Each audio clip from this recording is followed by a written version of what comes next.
नमस्कार, आप देख रहे हैं न्यूज़ 18 का डिजिटल प्लेटफॉर्म और मैं हूं आपके साथ जागृति खंतवाल। इजराइल और हमास के बीच शांति की कोशिश चल रही है। यूरोप में ब्रिटेन और फ्रांस में जमकर प्रदर्शन भी हुआ, तो वहीं तेल अवीव में भी बंधकों की वापसी को लेकर प्रदर्शन हुआ है। इस बीच गाजा से एक बार फिर दर्दनाक तस्वीरें सामने आई हैं। दरअसल शनिवार शाम गाजा सिटी के अल दराज इलाके में एक रिहायशी घर पर हमला हुआ, जिसमें 17 फिलिस्तीनी मारे गए, जिनमें कई बच्चे भी शामिल हैं। अल अहली बैप्टिस्ट अस्पताल के अधिकारियों ने बताया कि धमाका शाम करीब 5 बजे हुआ है और इसका एक वीडियो भी सामने आया, जिसमें देखा गया कि खून से सने बच्चे और घायल लोग तेजी से अस्पताल पहुंचाए जा रहे थे।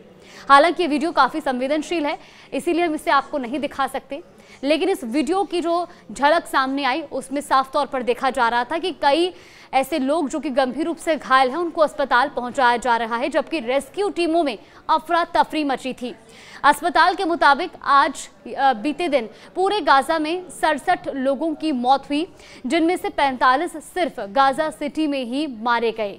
यह हमला ऐसे वक्त में हुआ है जब अमेरिकी राष्ट्रपति डोनाल्ड ट्रंप ने इजराइल से बमबारी रोकने की अपील की थी।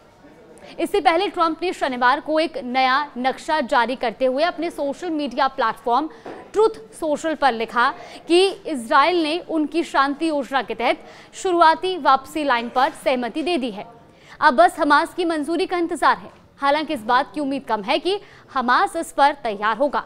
ट्रंप ने अपनी पोस्ट में आगे ये भी लिखा कि जब हमास पुष्टि करेगा, सीज फायर तुरंत लागू होगा, बंधकों और कैदियों की अदला बदली भी शुरू होगी और ये 3000 साल पुराने संघर्ष के अंत के करीब ले जाएगा।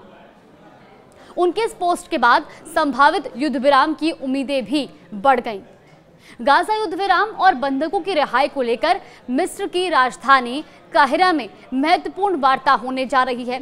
इजराइल की तरफ से रणनीतिक मामलों के मंत्री रॉन डर्मर वार्ता का नेतृत्व करेंगे, जो प्रधानमंत्री नेतन्याहू के करीबी माने जाते हैं।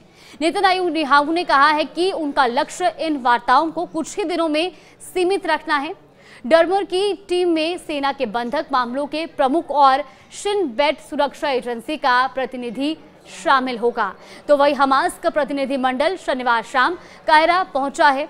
अमेरिका ने भी अपने विशेष दूत स्टीव विटकॉफ और दामाद जेरेड कुशनर को बातचीत के लिए भेजा है।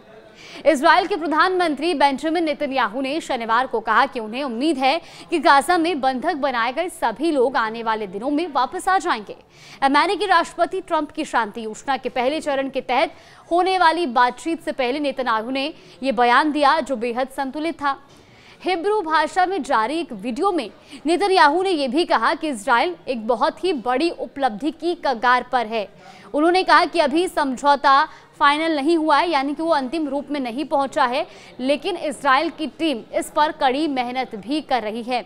यानी कि एक तरफ जहां युद्ध विराम को लेकर के तमाम कवायदें की जा रही हैं, तो वहीं इस बीच इस बड़े हमले ने लोगों को एक बार फिर से दहशत में डाल दिया है, क्योंकि युद्ध विराम की उम्मीदें जरूर जगी हैं, लेकिन 17 फिलिस्तीनियों की मौत के बाद एक बार फिर से सवाल भी खड़े हो रहे हैं। इस बीच जो प्रदर्शनकारी सड़कों पर उतरे, उन्होंने कहा कि हमें इजराइल पर भरोसा नहीं है। कई तरीके के पोस्टर बैनर लेकर वो सड़कों पर उतरे थे और मांग की जा रही थी कि इस जेनोसाइड यानी कि इन हमलों को रोक दिया जाए।